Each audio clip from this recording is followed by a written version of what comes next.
Friends, welcome back. आज के इस प्रेजेंट वीडियो में जो मैं आप लोगों के साथ टॉपिक शेयर करने जा रहा हूं, यह टॉपिक है फाइनेंशियल लिवरेज, जिसका दूसरा नाम ट्रेडिंग ऑन इक्विटी भी है। +2 बिजनेस स्टडीज का चैप्टर नंबर 9 है फाइनेंशियल मैनेजमेंट। इसी फाइनेंशियल मैनेजमेंट का बहुत ही क्रिटिकल कॉन्सेप्ट है फाइनेंशियल लिवरेज। मीनिंग और टाइप्स तो जनरली स्टूडेंट्स को क्लियर रहते हैं, कंफ्यूजन कहां आती है न्यूमेरिकल के ऊपर। इसी कंफ्यूजन को दूर करने के लिए यह वीडियो बनाया गया है। कॉन्सेप्ट की क्लैरिटी और न्यूमेरिकल पार्ट के ऊपर क्लैरिफिकेशन के लिए वीडियो के एंड तक बने रहिएगा। फाइनेंशियल लिवरेज क्या है? यह फाइनेंशियल लिवरेज ऑर्गेनाइजेशन के कैपिटल स्ट्रक्चर के अंदर जो भी पैसा इन्वेस्टेड है, उस पैसे के अंदर या तो डेट होगा या इक्विटी। फाइनेंशियल लिवरेज और ट्रेडिंग ऑन इक्विटी कहता है what is the percentage of debt in total capital structure. जैसा कि लिखा है, it refers to the ratio of debt to equity, मतलब कैपिटल स्ट्रक्चर के अंदर डेट कितना होगा। यह कॉन्सेप्ट क्रिटिकल इसलिए है क्योंकि डेट का प्रपोर्शन हम ब्लाइंडली नहीं डिसाइड कर सकते। फाइनेंशियल मैनेजमेंट को यह डिसीजन दो पैरामीटर्स के बेस पे लेना होता है। ये दो पैरामीटर्स क्या है? जब हम लोन उठाते हैं तो उसके ऊपर हमें देना होता है इंटरेस्ट अमाउंट, और इस लोन अमाउंट को कहीं इन्वेस्ट कर दिया जाता है तो उसके ऊपर आता है रिटर्न, जिसे रेट ऑफ रिटर्न या रिटर्न ऑन इन्वेस्टमेंट कहते हैं। अगर तो इंटरेस्ट ज्यादा पे करना पड़ रहा है तो लोन नहीं लेना चाहिए, अगर रिटर्न ज्यादा आ रहा है तो लोन ले लेना चाहिए। यही है हमारे टाइप्स ऑफ फाइनेंशियल लिवरेज। हमारे पास दो तरह के फाइनेंशियल लिवरेज होते हैं। ये दो तरह के फाइनेंशियल लिवरेज है। Number 1, favourable. Favourable financial leverage क्या है? फेवरेबल फाइनेंशियल लिवरेज का मतलब जो मुझे रिटर्न आएगा किसी इन्वेस्टमेंट से, वो रिटर्न ज्यादा है और इंटरेस्ट पे करना पड़ रहा है कम। रिपीट कर रहा हूं, रिटर्न ज्यादा, इंटरेस्ट कम। ये फेवरेबल फाइनेंशियल लिवरेज का कॉन्सेप्ट कहता है। और अगर फाइनेंशियल लिवरेज फेवरेबल है, लोन ले लेना चाहिए। ऐसे में ईपीएस बढ़ेगा। ईपीएस क्या है? Earning per share, share holders की इनकम। क्यों बढ़ेगी, कैसे बढ़ेगी, ये न्यूमेरिकल पोर्शन में हम जरूर डिस्कस करेंगे। बट अगर हमारे पास इंटरेस्ट अमाउंट ज्यादा है और रिटर्न कम है, तो यह है अनफेवरेबल फाइनेंशियल लिवरेज। और ऐसे केस में सजेस्टेड है कि लोन नहीं लेना चाहिए। अगर लिया तो ईपीएस रिड्यूस होगा। मैं रिपीट कर रहा हूं, ये जो फाइनेंशियल लिवरेज का कॉन्सेप्ट है, ये बताता है कैपिटल स्ट्रक्चर में डेट का प्रोपोर्शन क्या है। लोन लेना चाहिए या नहीं लेना चाहिए, इसका जो डिसीजन है रेट ऑफ रिटर्न और रेट ऑफ इंटरेस्ट के बेस पे किया जाएगा। अगर इंटरेस्ट ज्यादा है तो फाइनेंशियल लिवरेज अनफेवरेबल है, डेट नहीं लेना, ईपीएस रिड्यूस हो जाएगा। अगर रिटर्न ज्यादा है तो लोन ले लेना चाहिए, इससे ईपीएस बढ़ेगा। क्यों बढ़ेगा, कैसे बढ़ेगा, हम अपने न्यूमेरिकल पोर्शन के अंदर डिस्कस करेंगे। बट इस न्यूमेरिकल पोर्शन को डिस्कस करने से पहले हमें कुछ इंपॉर्टेंट फॉर्मूलाज जानने होंगे। ये 6 फॉर्मूलाज की नॉलेज लेंगे और उसके बेस पे हम अपने न्यूमेरिकल सॉल्व करेंगे। जैसा कि पहले आप देख रहे हैं, return on investment, rate of return. कहीं पैसा लगाता हूं ना, वहां से मुझे रिटर्न आता है। इंटरेस्ट अमाउंट तो आपको हमेशा गिवन होगा, you need not worry about interest amount. हमें जो रिटर्न है वो कैलकुलेट करना सीखना है, और ये तो बहुत ईजी है। फॉर्मूला क्या कहता है? EBIT over total investment into 100। EBIT, EBIT, earning before interest and tax, this is gross profit. Gross profit divided by total investment, ये दोनों कंपोनेंट गिवन होंगे आपको। इनटू 100 करोगे तो रेट ऑफ रिटर्न आ जाएगा। अगर ये रेट ऑफ रिटर्न ज्यादा है इंटरेस्ट से, डेट ले लो। अगर कम है इंटरेस्ट से, तो डेट नहीं लेना चाहिए। फिर उसके बाद कभी कभार हमसे पूछ लिया जाता है एबिट अमाउंट, हमें निकालना पड़ता है एबिट अमाउंट, EBIT। तो फर्स्ट फॉर्मूला को ही हम मॉडिफाई करेंगे। इसका फॉर्मूला बनाएंगे टोटल इन्वेस्टमेंट, जो टोटल पैसा लगाया, इनटू रेट ऑफ रिटर्न। अगर रेट ऑफ रिटर्न 15% है, total investment into 15 divided by 100। 15% मतलब 15 डिवाइडेड बाय 100, ऐसा करो तो टोटल हमारे पास ग्रॉस प्रॉफिट आ जाएगा। देन अगर हमें ईबीटी निकालना है, by definition EBT it refers to the profit which is left with an organisation after paying interest on loan. Repeat कर रहा हूं, EBT refers to the profit of an organisation which is left with an organisation after paying interest amount. इसको निकालने के लिए EBIT में से आप इंटरेस्ट अमाउंट माइनस कर दीजिए। फिर उसके बाद हमारे पास है EAT, earning after tax. Earning after tax अगर निकालना है तो पहले तो इसकी डेफिनेशन समझ लेते हैं। It refers to the income of the organisation which is left after paying interest and tax. इसको निकालने के लिए ईबीटी माइनस टैक्स करेंगे। ईएटी आ गया। अब ये जो ईएटी है ये नेट प्रॉफिट है जो ऑर्गेनाइजेशन के पास रहेगा। अर्निंग पर शेयर निकालना चाहते हैं तो ईएटी नेट प्रॉफिट को नंबर ऑफ शेयर से डिवाइड कर दीजिए, पर शेयर प्रॉफिट आ जाएगा। और अगर नंबर ऑफ शेयर्स पता लगाना चाहते हैं, इक्विटी कैपिटल जो टोटल पैसा इक्विटी के जरिए रेज हुआ है डिवाइडेड बाय शेयर प्राइस कर दीजिए, नंबर ऑफ शेयर्स पता लग जाएंगे। और शेयर प्राइस गिवन है तो ठीक है, नहीं तो आप अपनी मर्जी से एज्यूम कर लीजिए। जनरली हम इसे 10 एज्यूम करते हैं अपनी कैलकुलेशन को सिंप्लीफाइड करने के लिए। फॉर्मूला की इस नॉलेज को दिमाग में रखते हुए now we are in position to understand numerical concept कि ईपीएस के ऊपर क्या इंपैक्ट आता है फाइनेंशियल लिवरेज फेवरेबल और अनफेवरेबल होने का।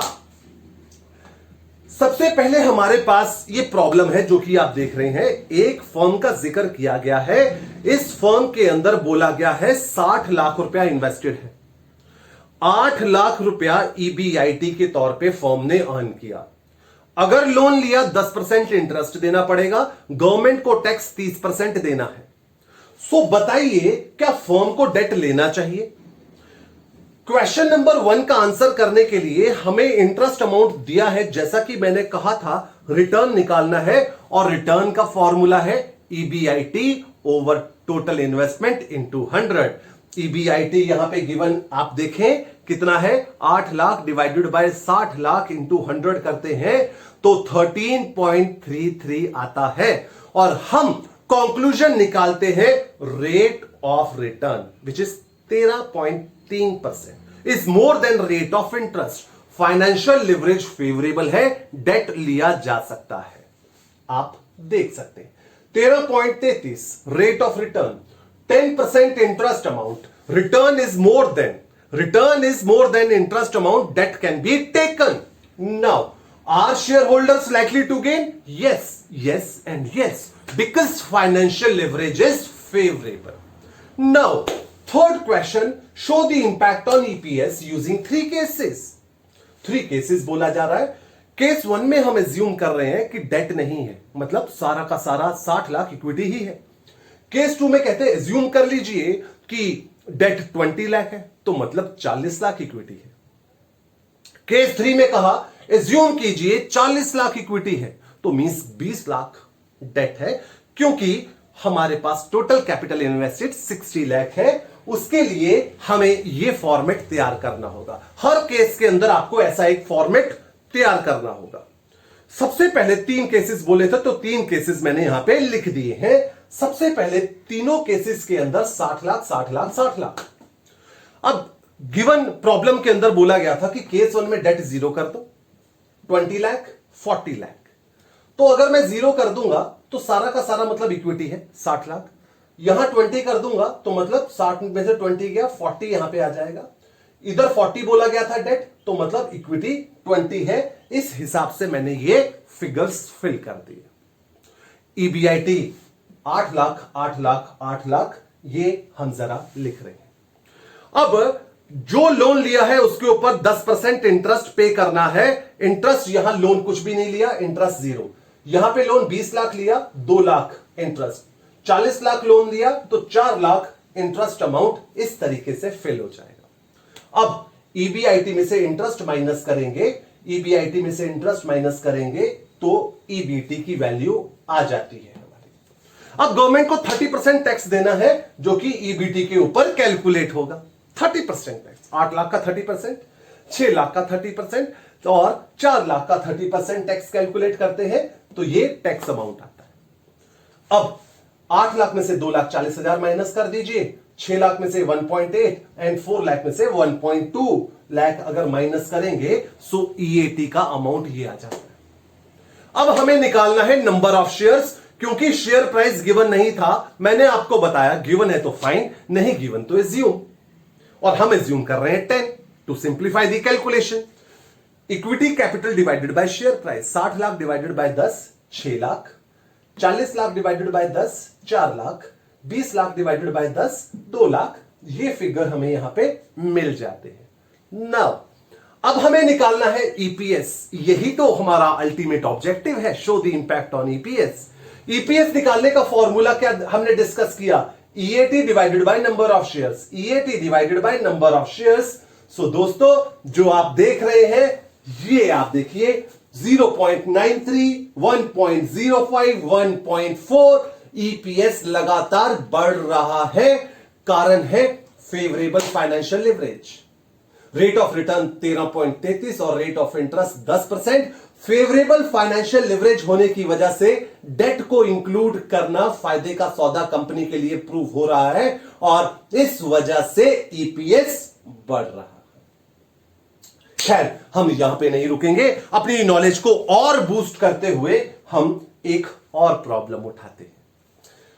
क्वेश्चन है a firm XYZ limited has total investment of 10 lakh through equity. 10 lakh equity से लगा हुआ है और 10 लाख लगा के 50,000 जो है ईबीआईटी आया। 10 लाख लगाया 50,000 आया, यानी कि रेट ऑफ रिटर्न क्या हुआ, EBIT divided by total investment. 50,000 divided by 10 lakh into 100 करते हैं तो 5% यहां पे रेट ऑफ रिटर्न है।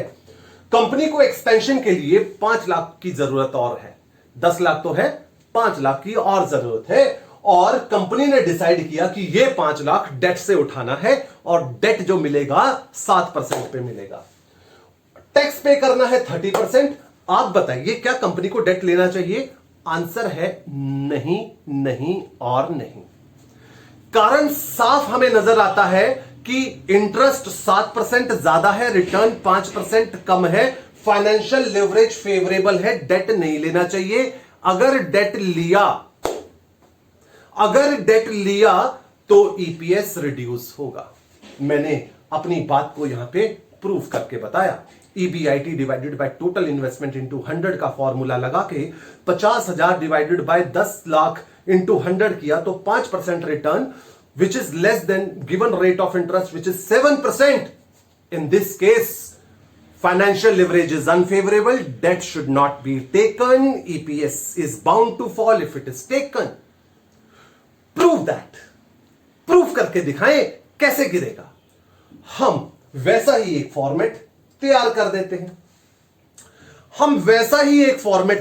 देते हैं और इस फॉर्मेट में मैंने वैल्यूज डाली 15 लाख 15 लाख। क्यों 15 लाख? 2 केस क्यों?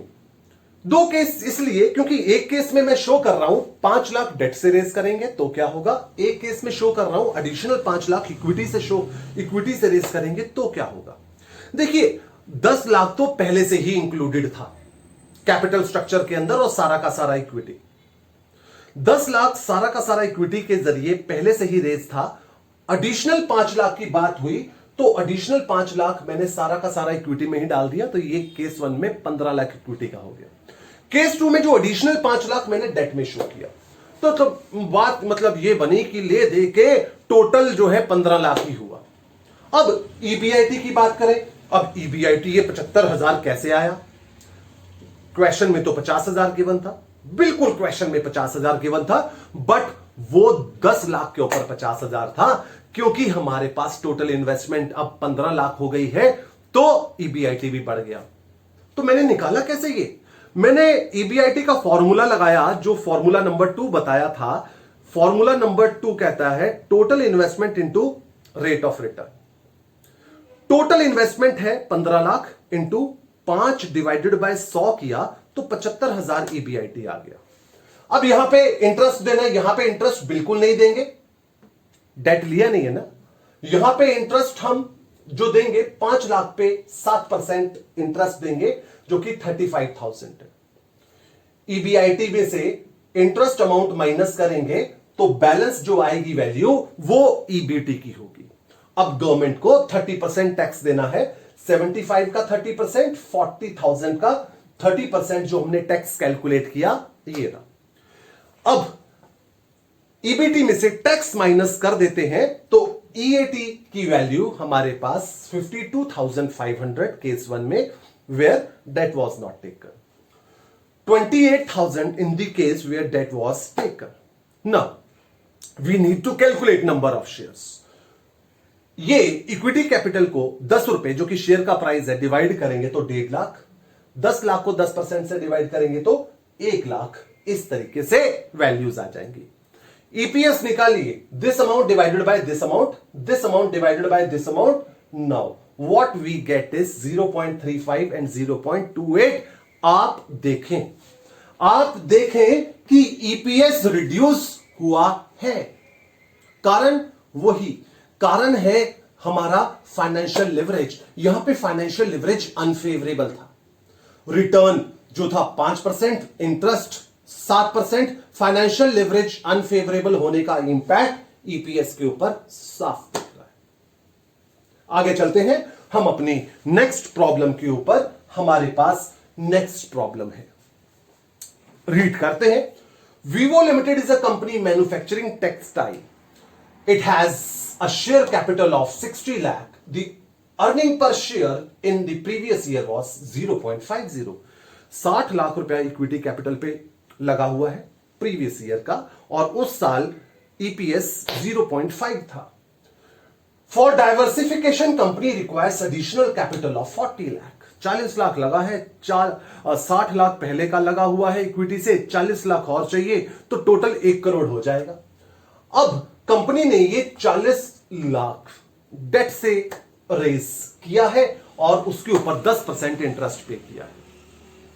हमने बताना है कि करंट फाइनेंशियल ईयर के अंदर ईपीएस के ऊपर क्या इंपैक्ट आएगा, और अगर ये इस साल के अंदर ईबीआईटी 8 लाख हो, 1 करोड़ के ऊपर 8 लाख, 40% टैक्स देना है।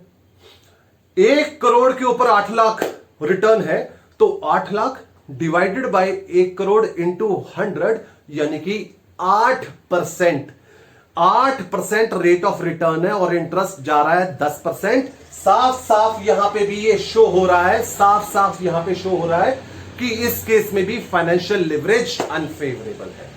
फाइनेंशियल लिवरेज अनफेवरेबल इसलिए क्योंकि रिटर्न 8%, इंटरेस्ट जा रहा है 10%। ईपीएस के ऊपर इंपैक्ट दिखाओ। अब क्या है, मैंने प्रीवियस ईयर का भी एक सिंपल सी क्लैरिफिकेशन के लिए आपको शो किया, अदरवाइज ये ईपीएस, ये प्रीवियस ईयर का वर्किंग शो करने की जरूरत नहीं है, हमें करंट ईयर की ही रिक्वायरमेंट है, बट मैं शेयर आपके साथ जरूर करूंगा। क्या है कि आप देखें, प्रीवियस ईयर में तो 60 लाख रुपया इन्वेस्टेड था, करंट ईयर में 1 करोड़ हो गया। प्रीवियस ईयर में 60 का 60 लाख इक्विटीज पे था, डेट पे कोई अमाउंट नहीं था। इस साल 40 लाख डेट से उठाया गया है तो 1 करोड़ हो गया। अब आप देखें ईबीआईटी, यहां पे तो आपको 8 लाख दिया है, यहां का नहीं दिया था, मैंने कैलकुलेट कर लिया। कैसे? 8% है ना, total investment into rate of return. Total investment 60 lakh into 8 divided by 100, 8% return के हिसाब से ये अमाउंट आ गया। 10% इंटरेस्ट पे करना है, यहां कुछ नहीं पे किया, यहां पे 4 लाख पे किया क्योंकि 40 लाख का लोन है। अब अगर हम इंटरेस्ट अमाउंट माइनस कर देते हैं ईबीआईटी में से, बैलेंस वैल्यू 8 में से 4 गया, 4 लाख। गवर्नमेंट को 40% टैक्स पे करना है, ईबीटी का 40% अगर निकाला तो ये वैल्यू आ गई। अब 8,80,000 में से 1,92,000 माइनस करेंगे तो 2,88,000। यहां पे हम 4 लाख में से 1,60,000 माइनस करेंगे तो 2,40,000। अब हमें नंबर ऑफ शेयर्स निकालने हैं क्योंकि इक्विटी कैपिटल दोनों केसेस में जो है 60 लाख है, डिवाइडेड बाय 10 किया तो 6 लाख, 6 लाख। अब हम ईएटी को नंबर ऑफ शेयर से डिवाइड करते हैं तो हमारे पास आता है 0.8, 0.4। क्वेश्चन में 0.5 दिया था राउंड ऑफ करके, हम यहां पे भी देख रहे हैं यहां पे भी हम एक साफ चीज देख रहे हैं, फाइनेंशियल लिवरेज अनफेवरेबल होने की वजह से डेट इंक्लूड कर रहे हैं तो ईपीएस रिड्यूस हो रहा है। हम अपनी अगली प्रॉब्लम की तरफ चलते हैं। एक केस स्टडी की फॉर्म में हम एक क्वेश्चन करेंगे अपनी नॉलेज को और बूस्ट करने के लिए। Wellbeing limited is a company engaged in the production of organic food. Presently, it sells its product through indirect channel of distribution. But considering the sudden surge in the demand of organic products, the company is now inclined to start its online portal for direct marketing. Financial managers of the company are planning to use debt in order to take advantage of trading on equity. Expansion के लिए financial managers ने decide किया कि debt लेंगे. In order to finance its expansion plan, it's planning to raise debt capital of rupees 40 lakh through a loan at the rate of 10%. 40 lakh का loan 10% पे मिल रहा है। अभी present capital base of the company comprises of 9 lakh equity share of rupees 10 each. ये line बड़ी critical है। बोला जा रहा है present capital base क्या है। कम ऑन दोबारा से देखिए, ये लाइन को अगर आप देखेंगे तो ज्यादातर बच्चे लिख देते हैं present capital invested in the company is 9 lakh, which is wrong. 9 lakh नहीं है, 90 लाख है। 9 लाख तो शेयर है, 9 लाख शेयर है, 10 रुपए का एक शेयर, तो 90 लाख टोटल कंपनी में इन्वेस्टेड है आज की तारीख में। 90 लाख रुपया इक्विटी से 40 लाख अगर डेट से और डाल दिया तो हो जाएगा 1 करोड़ 30 लाख कंपनी के अंदर। बोला जा रहा है कि रेट ऑफ रिटर्न 15% है, तो क्या रेट ऑफ रिटर्न 15% है, डेट लेना सही रहा? डेट लेना बिल्कुल सही रहा। फाइनेंशियल लिवरेज फेवरेबल है, कैलकुलेट भी नहीं करना है। 15% return, 10% interest, rate of return is more than rate of interest, financial leverage is favourable, debt should be taken, EPS will increase in this case. जरा हम इस चीज को आगे अपनी ईपीएस के ऊपर इंपैक्ट चेक करेंगे। मैंने क्या किया, यहां पे 1 करोड़ 30 लाख, 1 करोड़ 30 लाख दोनों केसेस में डाल दिया, और केस 1 में जो एडिशनल 40 लाख चाहिए था वो मैंने इक्विटी में ही दिखाया है।